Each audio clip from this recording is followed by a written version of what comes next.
So one of my favorite topic that's very hot these days is design thinking. Can you see my screen? Yes, we Thank can. you. Okay. Yes. Yes, it's So nice. thank you. So you might be thinking, why design thinking? I'll go back at the end and explain where my story started and when exactly I started merging my career to learn more about design thinking and implement it. But over time, it was just a project when I started design thinking collaboration with Stanford, D School and Department of Psychiatry and Behavioral Sciences School of Medicine. But over time, what I learned that it's not just a project that's been assigned to me. It's now my life. I am implementing design thinking in every aspect of it. Because there is one part of me that is in love with creative work. I do a lot of creative work. I love arts. So when the concept of design comes, everyone thinking that, oh, okay, it's just for architect, designers, whoever drawing and whoever doing design things. But it is not. And I made my own course last year, implemented onto research. And believe it or not, I have 15 projects in my lab at ASGRP. Majority of them follows the design thinking concept.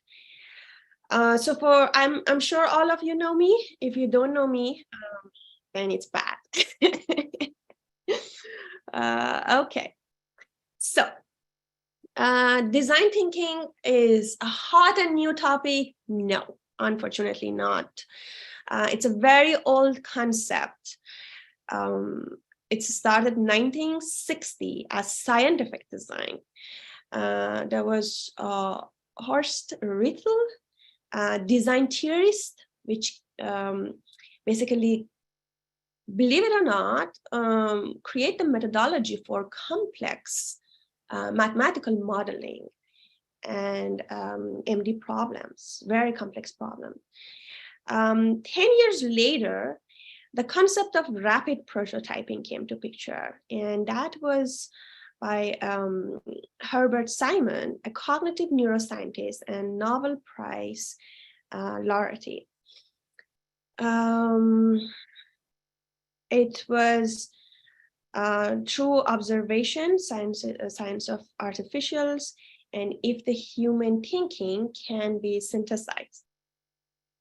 Again, 10 years later, Brian Lawson, the professor of architect from UK, divided the students, postgrad students, into two groups.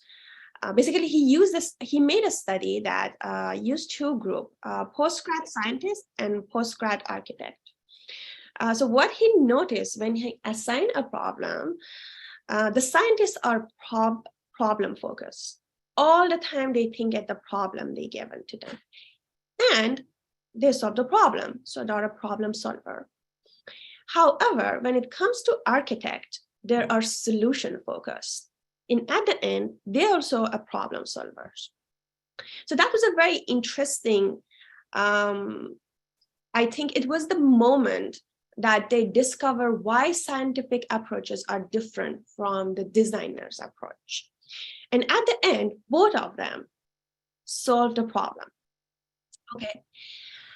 Then 1991, and IDEO, Stanford Design School, was the first company ever that used the design thinking mainstream. And basically kind of now, when the concept of design thinking come to the picture, everyone said that, oh, are you talking about the Stanford thing? Like, well, yes and no. Stanford kind of, it feels like when you go to your grandparents' home and there are pile of stuff, and then suddenly you find something, you come, you clean it, you polish it, and you put it in your shelf, and everyone like, whoa, what an antique thing! This is very expensive, and just like it was there. but no one was keeping it on display. And then D School, which is stand for Design School at Stanford, made a course in collaboration with Hasso-Platter Institute of Design, which is in Germany. So at the same time, Hasso-Platter and D School started creating a course, and they still have every year they get together in a conference. Both Hasso-Platter and D School and exchange the idea of how they have implemented design school in design thinking on new product and services. So like anytime that I used to attend a design thinking conference by Hasso-Platter and D School, the Hasso-Platter more like a product, and the D School product slash it was just lacking behind. There was something that was missing from the perspective of design. And then come the Stanford Design Research Center, which I was working. So there is a design center. And then the concept of research comes. So it kind of made a good package of it. So right now, there's a lot of companies, including Apple. I think Apple is the pioneer company right now that they implement design thinking concept in every product that they're designing. Companies are sending students, buying the course for them to attend design thinking concept at Stanford. It's very costly. One single course can cost anything from $5,000 to whole package, which is around 35 grand. I consider myself lucky and grateful because I was doing research and it was a collaboration between these two. I got to learn about design thinking.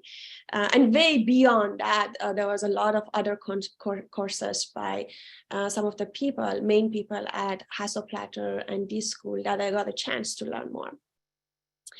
So I was always like very grateful. At some point, I noticed that I cannot feel grateful if I'm not passing it along. So just keeping whatever I learned to myself is not a way of, growing towards being a good scientist. You just pass it on. So I made my own course. I added as research, implemented as research, and here you are. So let's go through design thinking. Okay. Design thinking is not an exclusive properties of designer. So let's keep it clear. Just because the word design comes first doesn't mean that it is for designers. Every great innovator in any field, including science, art, business, and even music, have practiced and succeeded. There is a high chance that their successful project and products, and without even they know they have implemented design thinking. So design thinking is a human-centered thinking. It's not AI or ML or it's like a smart thing. It is human-centered thinking. That means that it works the way that human thinks to solve the problem in a creative, smart, and innovative way. So design thinking is an iterative process that you redefine the problems to create an innovative solution using prototyping and testing. Design thinking is more than a process, is a mindset. Again, you can implement design thinking to design a product, service, or even your research. But if you don't have that mindset, at some point you will face a problem. So let's go through the concept of what is design thinking. Design thinking is saying that, okay, we have a problem. What are we trying to solve? First, empathize. What does that mean? That means think who is going to be user of this product. Think what is this research is for, without being non-judgmental. What does that mean? That means I'm asking you to design a product for aged population. You might need to make it square, just a square, very easy to navigate, big font, and you're a great designer. You'll sit and like, this is so silly. Look at that. We just again add this edge and that one and bring JavaScript and make it innovative. But hello, it's not about you and what you think. It's about who is going to use that. Okay. So non-judgmental mindset is very important. That means take yourself out of the scenario and think about who is going to, okay, I'm gonna wear it now. Hello. Jordan just passed my ID, so I'm gonna wear it. Okay. In case you don't know me, but yeah. Okay. Now that you felt who you are, you understood who are going to be the user of your product, okay? It's time for you to define, or I would say, redefine your problem. Understand what are the challenges you're facing out and what are the role objectives. Before that, you knew what is the problem, right? Now that you empathize and you take your mindset out of it, that how I think it's supposed to be. Now let's redefine the problem and see what are the challenges we are going to face about that. The next thing is very important. Ideate or brainstorm as many ideas as possible. When I say as many ideas as possible, I mean do not think. Again, when I say as many ideas, do not think. So I'll ask you to, using all the objects nearby you, make a chair. And I will just like, okay, this can be something that you can sit on. This can be something inside. I have a coffee mug. Maybe you can just, rest yourself on it.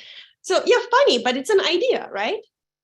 It's an idea. So don't think. When I say don't think and just like brainstorm as many ideas as possible, that means let it flow. Just like don't stop the idea, even though if it is silly, even though if it feels like this is not working. Have you ever seen anyone sitting on the coffee mug? Just again, don't judge. Just let the idea, like a stream of water, flow. Now it's a time that you test your prototype. Okay, you do prototyping.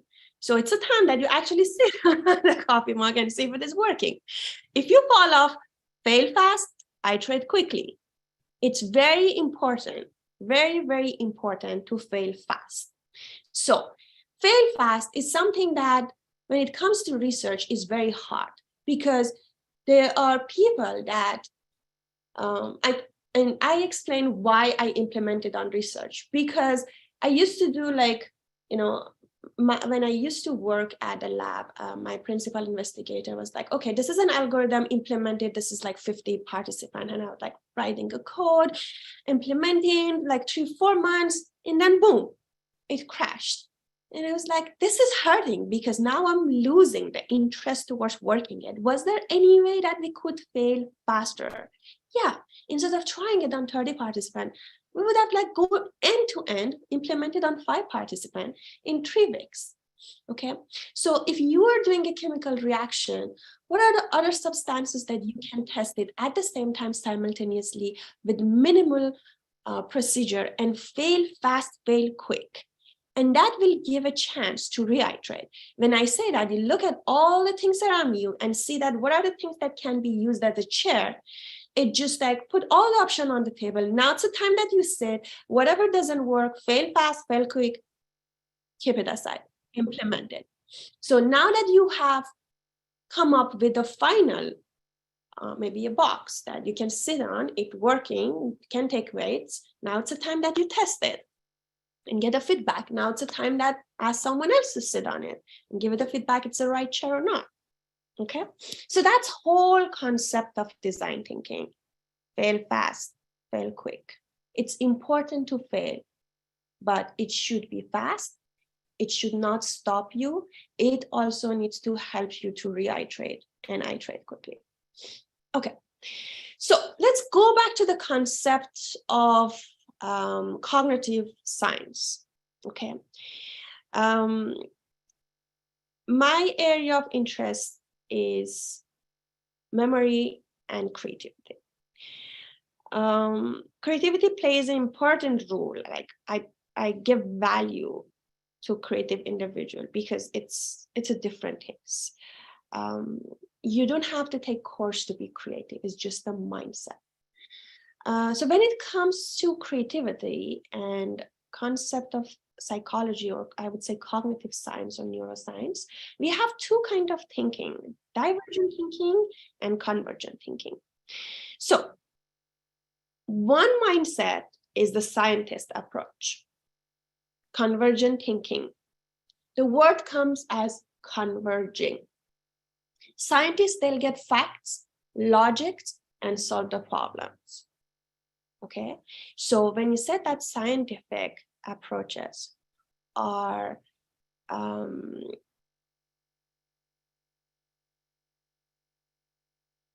problem focused. So in a moment, I there's a big window in front of me, and the cars are driving. It got distracted by the car that crossed over. I love sport cars. I get distracted. Okay, so let's go back. So scientific approach, convergent thinking. When a scientist wants to solve the problems, look at the paper, read the book, get the chapter from this book, get all the resources, go to ChatGPT, ask this person, read 4 more papers, facts, logics. Everything comes from outside to help a scientist solve a problem. So they are problem focused. And it works. They solve the problem because they use facts and logics and they put mind on it, and it's working. Beautiful. There is no, we cannot criticize that approach. It works for years and years. It's an amazing approach and all these answers. So let's look at a designer approach. The divergent thinkers, they will not use any resources behind. They're not using any other resources from outside. Everything comes from within. Okay, they use creative approaches and they brainstorm and they throw ideas. And sometimes you see it's not working. It's fine, but they just produce ideas. So as the picture says, that if you give it to them and say that, okay, these are the blocks, you need to put one on top of the other one and make a stable structure. So look at us. The divergent thinkers also made an amazing structure. It might look weird, but it is working. So after all, we cannot criticize or we cannot choose which approach is better. However, we can merge these two beautiful way of thinking in our life, create that mindset, implement it on research, on product design, on even study in your day-to-day life, or anything comes then in your hand. Okay, so that's what I want to teach you guys, and I want you from today seriously implement it. Design thinking mindset training. This is what I'm like. All the Saturday seminar is I want to help you to develop this mindset training. First, always use your designer version. Always go with your designer version. Ideate as many ideas and methods as possible, even if they're silly, even if you even look at them, it's just like, are you serious? That thing, like even you laugh at your ideas, like it's not going to work, but ideate, please, as many ideas as possible. Now, use your scientific version next. Use logic and facts to choose the optimal options or optimal idea that you have created. Okay, so let's revise. Step 1, what are you trying to solve? Step 2, redefine the problem. Step 3, brainstorm without logic. Listen to every idea without judgment. Step 4, next step. So if you are solving a problem, I'm giving you some assignment to do. So this is what I want you to do. What are you trying to solve? Redefine the problem, brainstorm without logic. Listen to every ideas without judgment. Stop here, okay? Next day, narrow down all the ideas based on logics and start making the prototype and then start testing it. Why I am saying that, give yourself a day. Because the 24 hours gap that you give yourself, there are moments that you're taking shower and thinking about, the prototype that you made, like, I can make that. You're watching a TV and, suddenly that idea comes to your mind. Those aha moment. Give yourself an aha moment before you start narrowing down, okay? It's very important. So instead of thinking vertically, step 1, step 2, step 3, think horizontally, okay? It's very important. Okay, so I was, again, lucky to work with this school, I would say design center. And I was lucky to work with Dr. Sanal Kar, who is one of the people who made that approach of design thinking and implemented on a lot of stuff. So, and then, anyways, I was from School of Medicine, Department of Psychiatry, working on brain sciences and research. So we end up having papers and book chapters and publication. But I want to explain about this study a little bit, that I was main part of it. So as you can see, I hired 3 individuals to come to Stanford Center for Design Research. And you can see they have some supplies, okay? And they're totally 3 different strangers. They have never seen each other. As you can see, there are cameras. So there are, the way that we and Neeraj, we design it is like one camera is front facing one person. So we have 3 cameras. And we have one camera on top of their table. That's actually a GoPro, not camera. So we'll give them 5 minutes. We'll give them the tool and the problem. Like, what is the problem? Smartphones are getting bigger. Jeans are getting tighter. So you design an approach that solves this problem. So there's a problem, right? I give them 5 minutes. I'm recording them. They individually making a prototype, each one of them. They have 5 minutes to make a prototype of their own. Some of them are just writing, some of them are drawing. It's just absolute 5 minutes. After 5 minutes, I get in and give them a second instruction. Okay, now merge the 3 prototype among yourself. You have another 5 to 10 minutes to work on this. So what's the use of this? Now the 3 ideas either will become one solid idea. That means 3 different prototype becomes an idea.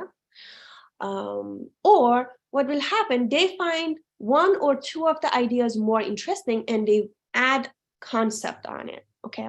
So this is how the AirPod, for example, has been designed. They keep the designer, okay, we want to have, we have this user problem, cables, heavy. When you do exercise, it's heavy, it fall off when you run. It has the cable for iPhone and other phone doesn't work.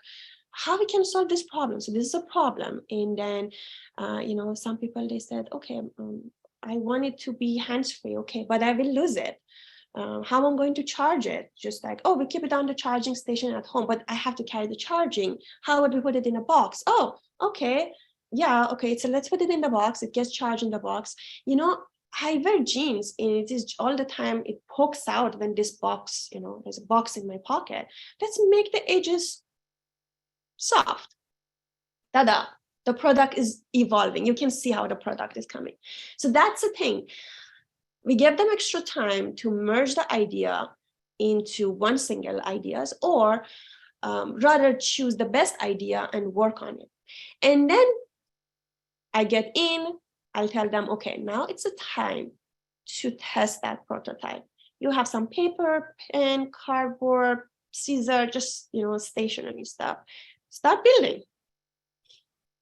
Okay, and then I'll take them to the Department of Psychology, run IQ assessment, personality assessment, tons and tons and tons of creativity assessment on them to see how creative this individual are. And then I'll take them to Department of Psychology and scan their brain. But you might be wondering what happened to that. While they're inside the scanner, I show them the video of themselves doing the task. Oh, what is happening? So the concept of rumination and reflection comes to picture. Rumination means like when you have a thought, you bring it back. I give them a creativity task, but because they have seen themselves, it's just like, you, my voice is weird. So the individual who was creative 2 minutes ago, after seeing their video and then pause a creative task, like, what, man, I can't stop thinking about what kind of dress I was wearing that day. Why did I do that? Why I was sitting like that? So they chew on the thought of ruminating about themselves, okay? And they fail to do the creative task. There's something that stopped them from doing creative work, and that is the rumination. But there is the other person, it's a reflective mindset. The reflective mindset said that, oh, okay, whatever, man, just pass it along. I learned that next time I will not sit like that when I go for, you know, for a meeting or something. And they perform the task. So anyways, just a broad little bit of concept, has nothing to do with your Saturday seminar, but I want to show you guys that how it is implemented, that concept of design thinking, and how it's being used and how powerful it is. So now, are you ready? I hope you are. Apparently it's going to be on Canvas, and I'm going to put it on your Canvas, but be a little graceful, because I used to come to the Saturday seminar and Ed used to take care of it. You know, taking care of the Canvas and things. But apparently I am going to put these questions, I guess, on Canvas, and then you're going to upload the questions, the answers. So just give me a little bit of time instead of bombarding admin team, where are the question, where can I find it, how I can find it, till I figure it out. You will find it there for sure. Just give me some time. But take a screenshot. I would highly recommend taking a screenshot. If you like to write it. But take a screenshot for now, okay?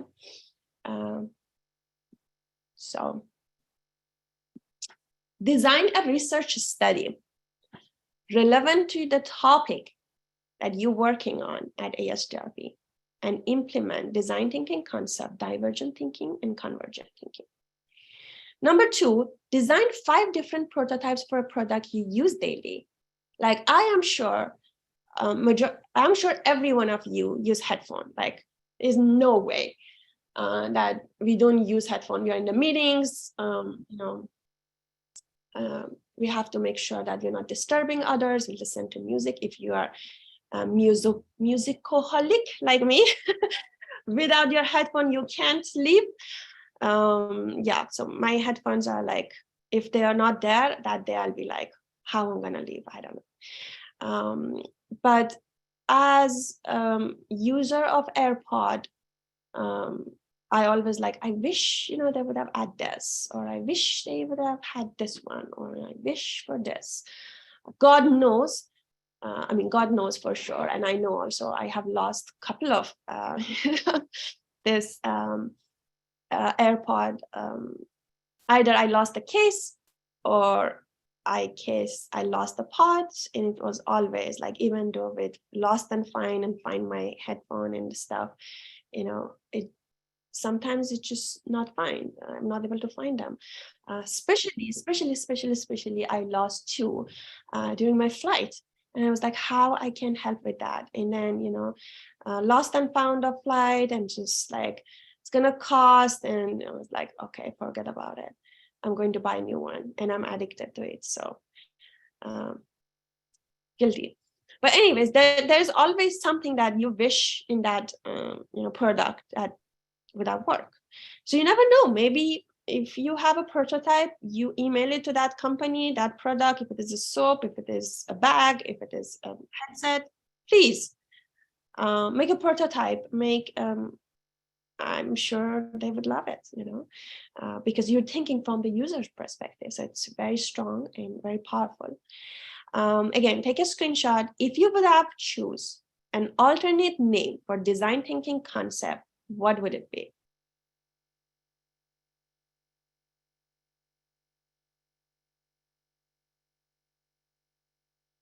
So many people, they think that I am a chemist, I am a physicist, I am a neuroscientist. What design is going to help me? So again, that mindset, which doesn't make any sense. But again, if you would have want to substitute the word design thinking with any other thing, what that would have been? Okay, so the first question, I think, is the most important one. You're going to design the end-to-end research study, which you are doing. It can be from engineering to whatever. I'm sure you can implement design thinking, convergent and divergent thinking. Feel free, if you think that is something powerful, share it with your PI. And say that, okay, how about we implement this, or it is something that we can at least try it out and use it in our publication. So thank you. And questions, please. I have a question. So, well, first of all, it's really funny that we're like learning this because in my school we have a class where we learn design thinking. Oh, which is Yeah. school? Where? It's called Design Tech High School. Like the whole point of the school is like design thinking. Okay, hold on. Give me, where are you? Just like right Where now. are you? Which is the school is based in where? Bay Area? Oh, Redwood City or Redwood Shores. Oh, okay, Redwood City. Okay, so tell me a little bit more about your school. How come you went to this school? And just give me a little intro. Oh, well, okay. So it was founded by this guy named Ken Montgomery. And it was just like a thing where they took like someone and they work with some people from IDEO, and they designed, it's a charter school, it's a public charter school, and they designed an entire curriculum around this idea of design thinking. Okay. So over the 4 years, the big design thinking goal is to do something called an innovation diploma, where you use design thinking to solve one of the UN's 17 Sustainable Development Goals. So equitable healthcare, or women's rights, or clean energy, or things like that. And so people will so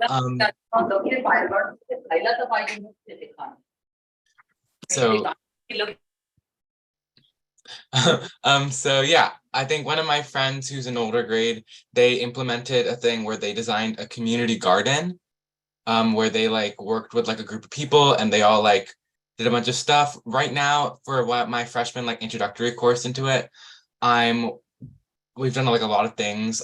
We did ethnography videos where we dive deep and empathize with a specific group of people. Right now, we're doing our final project, which is just finding a topic that we're in, solve a problem, and then solving it using design thinking.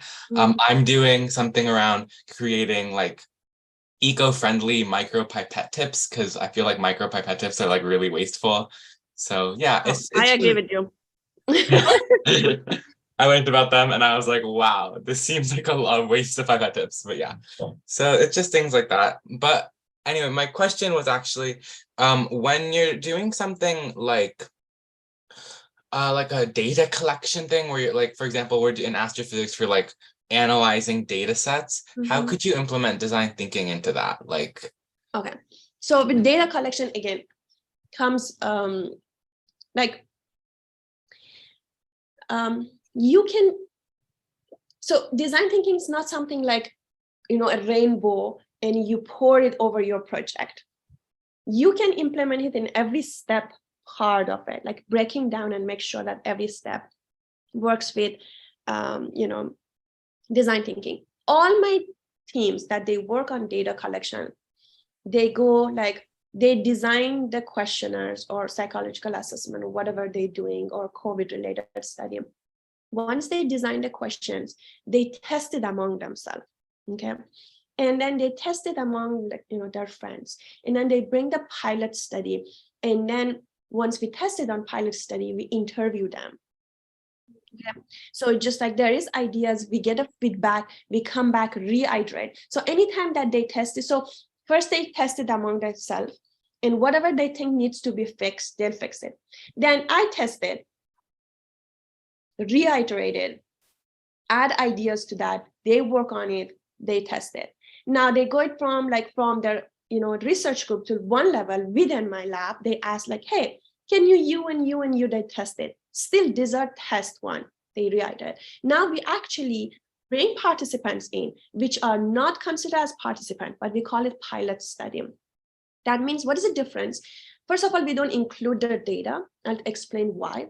We bring them in, but then we follow with an interview that, how was this study? What would have been improved? What do you think was the waste of time? What we would have, what would have been better from your perspective? What we can add and eliminate, like all those questions. And then for every pilot study, we reiterate, we work on it.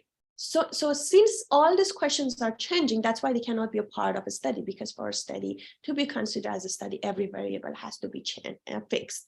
You cannot have different people answering different questions. Second pilot comes, third pilot comes, and now we go and do the actual data collection.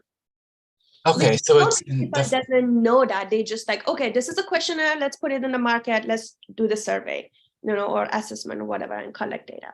So that is how when the design reiteration comes to picture. Now the next thing was like when you do it in like machine learning, right? Or physics. What was the question? Astrophysics. Astrophysics. Okay.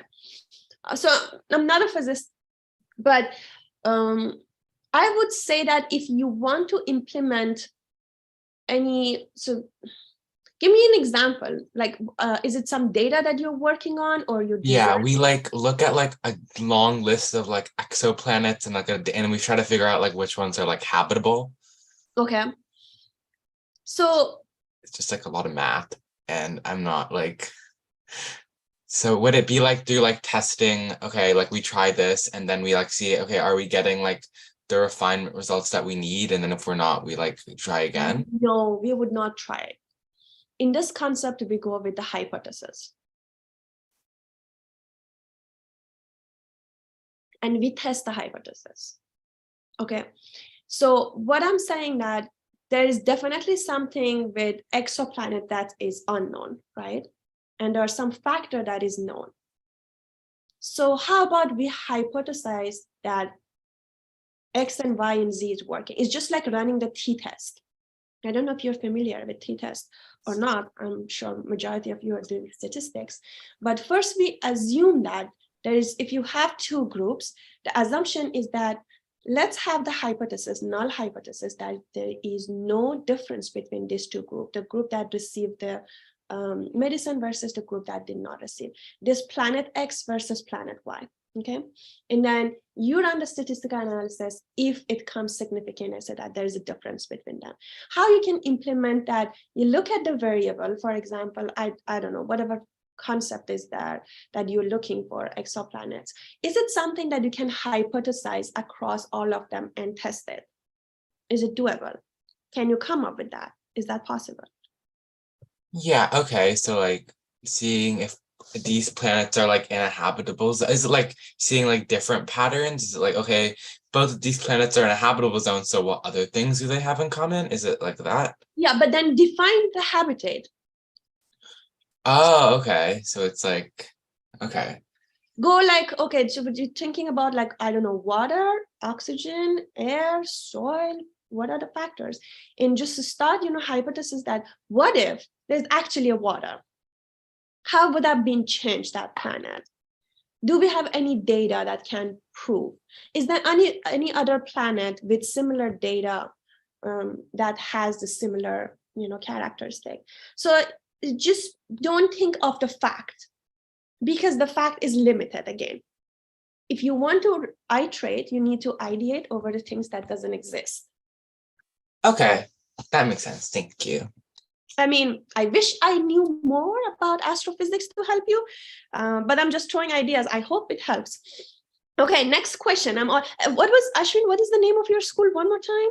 Design Tech High School. It's also known as DTech, but yeah. Design Tech High School. DTech. Okay, thank you, man. Okay, good luck. Hi, Sarah. Hi, Bharat. How are you doing? This is very good, good. You know, the design thinking, I like your topic. As a, agriculturist, I'm thinking about my farmers, Yeah. What we do in the field when I was working in the agriculture sector, we try to find their need. And we, as a technician, I collect the facts. Mm-hmm. So I think we're designing the hybrid, convergent as well as the divergent ideas together, to design the particular group to solve their problem. So I think only convergent type is good, a divergent type is good to make a design. Instead, I think it is better to go in a middle way. Take some facts, figures, needs, those are I think is a convergent, yeah? And then a divergent type, okay, there must be fact. There must be some figure, fact that we have to hybrid it to design the particular, to solve the particular problems. So what do you think about my idea? And I'm talking about the agriculture, the layman.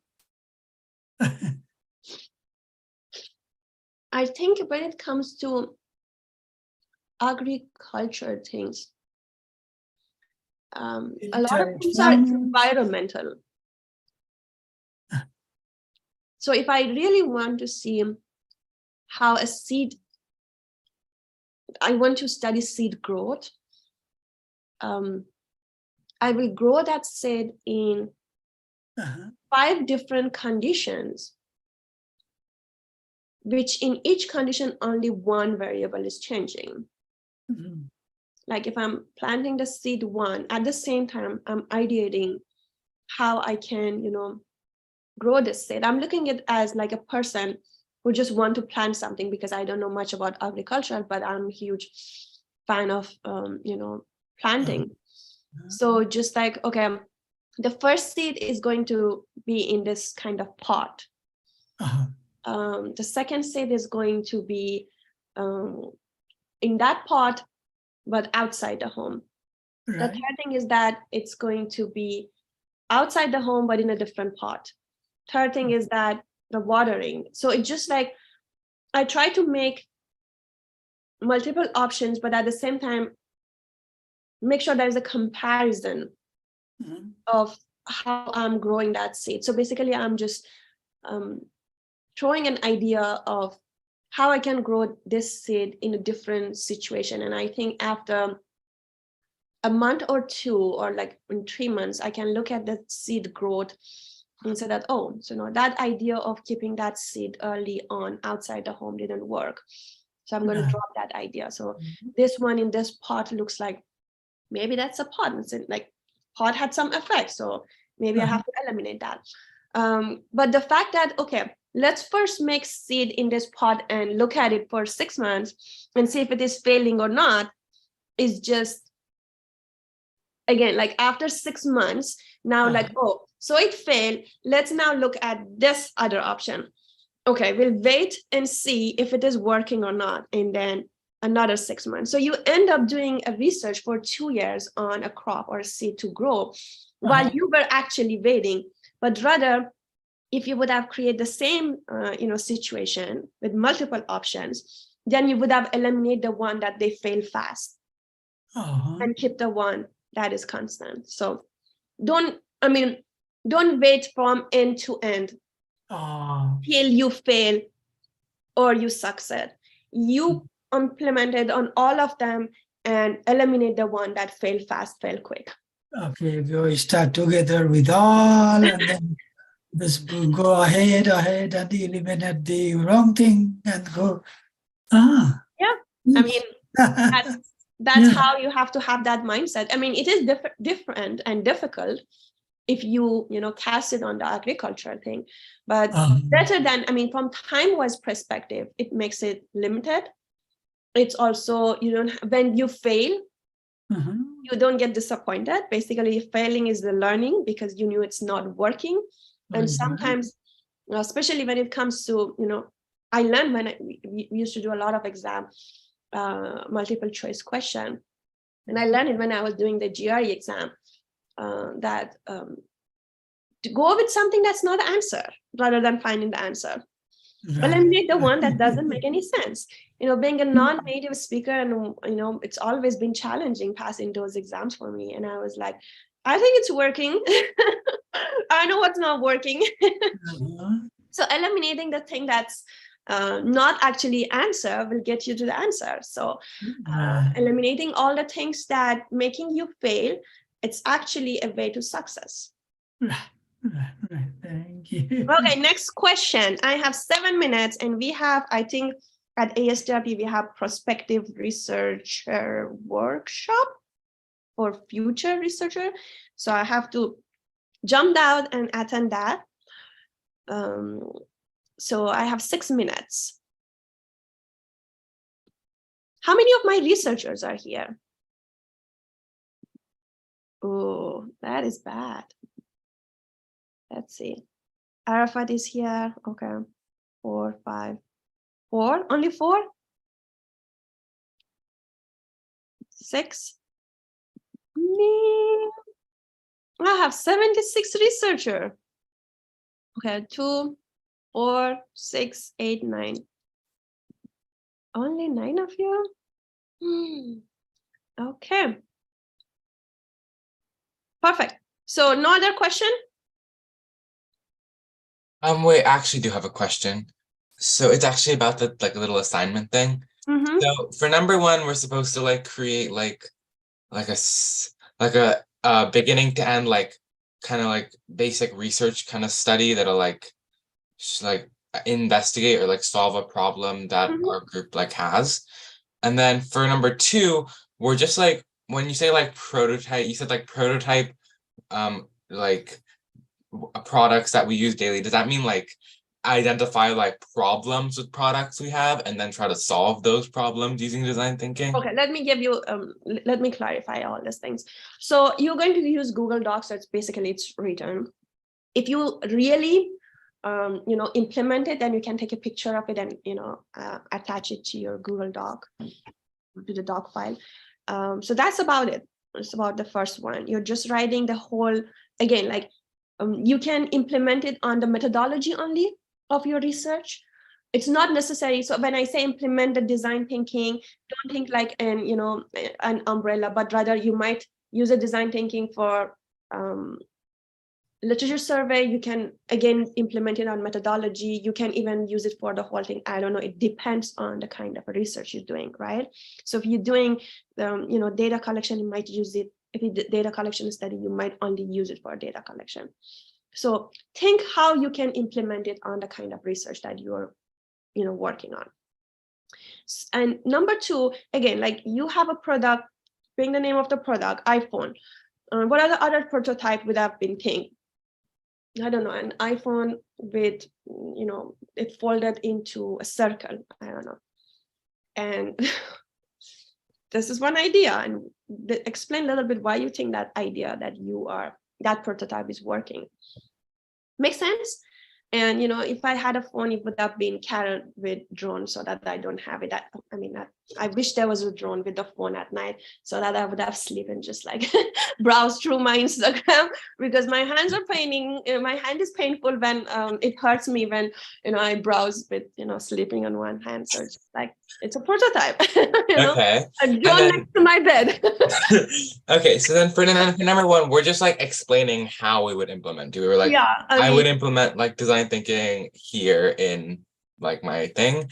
And then for number two, we're just like listing 5 different items and like a way we could like a type of prototype we could use, and then like why it would be better. absolutely, man. Yes. Okay, cool. Thank you. Okay, cool. Okay. I hope it was useful. I'll be there again, I guess, next week. Let me check what I can bring in for next week. But I'll see you all next Saturday seminar. And just be patient with the Canvas thing. Thank you. Bye-bye. Thank you. Bye-bye.